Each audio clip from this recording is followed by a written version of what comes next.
നമുക്ക് വളരെ സന്തോഷത്തോടു കൂടി പറയേണ്ട ഒരു കാര്യമുണ്ട്.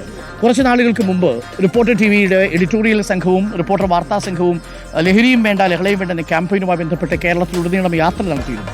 അന്ന് മുക്കത്ത് വെച്ച് ഞങ്ങളെ ഒരു ഉമ്മ വന്ന് കണ്ടു, ഞങ്ങളെ കെട്ടിപ്പിടിച്ച് കരഞ്ഞു, ചില കാര്യങ്ങൾ പറഞ്ഞു. അവരുടെ മകൻ ലഹരിക്കടിമയാണ് എന്നുള്ള വിവരം നമ്മുടെ ക്യാമറയുടെ മുന്നിൽ നിന്നാണ് പറഞ്ഞത്.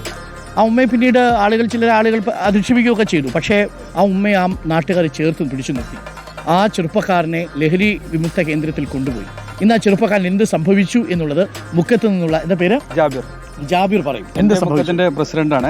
പിന്നെ അതായത് ഈ റിപ്പോർട്ട് വന്ന ഉടൻ തന്നെ നമ്മളെ ഗ്രൂപ്പിലൊക്കെ ഈ വിഷയം ലൈവ് വന്ന ഉടൻ തന്നെ ഗ്രൂപ്പിലൊക്കെ വല്ലാണ്ട് ഇത് കണ്ട സമയത്ത് ഉടൻ തന്നെ എന്ത് ചെയ്ത് റിപ്പോർട്ടർ നമ്മളെ പ്രതിനിധി സുധി സാറെ കോൺടാക്ട് ചെയ്ത് ആ സമയത്ത് തന്നെ നമ്പറൊക്കെ ഡീറ്റെയിൽ ഉടൻ തന്നെ തന്ന് ഞങ്ങൾ എന്ത് ചെയ്ത് ഈ ഉമ്മനെ ബന്ധപ്പെട്ട് അപ്പോൾ അവരെ ആ കഥ കേട്ടപ്പോൾ വല്ലാണ്ട് സങ്കടപ്പെടുത്തുന്ന ഒരു കഥയായിരുന്നു അന്ന് ആ ഉമ്മ ഞങ്ങളോട് പറഞ്ഞിരുന്നത്. ഉടൻ തന്നെ എന്ത് ചെയ്ത് ഞങ്ങൾ അതുമായി ബന്ധപ്പെട്ട് ഞങ്ങളെ കമ്മിറ്റി, എൻ്റെ മുക്കം കമ്മിറ്റിയിലേക്ക് എന്ത് ഈ വിഷയം ഞങ്ങൾ അവതരിപ്പിച്ചു. ഉടൻ തന്നെ എന്ത് ചെയ്ത് അതിന് എത്രയും പെട്ടെന്ന് അതിന് പരിഹാരം കാണണം. അതിന് ഞങ്ങൾ നേരത്തെ തന്നെ ഒരുപാട് കേസുകൾ ഡി അഡിക്ഷൻ സെന്ററിലേക്ക് ഞങ്ങൾ മുക്കത്തുനിന്ന് കൊണ്ടുപോയിട്ടുണ്ട്, നിരവധി കേസുകൾ കൊണ്ടുപോയിട്ടുണ്ട്.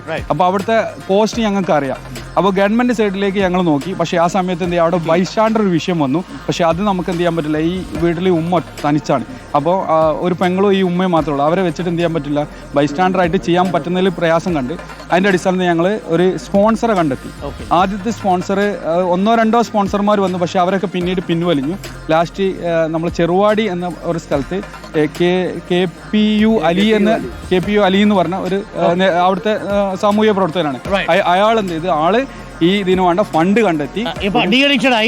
ഇപ്പൊ ആ ചെറുപ്പക്കാരൻ എന്താ സംഭവിക്കാൻ പോകുന്നത്? തീർച്ചയായിട്ടും ആ ചെറുപ്പക്കാരൻ എന്ത് ചെയ്ത് ഡി അഡിക്ഷൻ സെന്ററിന് തിരിച്ചു വന്ന് വളരെ സന്തോഷത്തോടു കൂടി നല്ല രീതിയിലേക്ക് വന്ന് അത് കഴിഞ്ഞ് ഏറ്റവും വലിയൊരു പ്രത്യേകത ആള് തിരിച്ചു വന്ന് നാളെ ആള് ഗൾഫിന് പോവാണ്.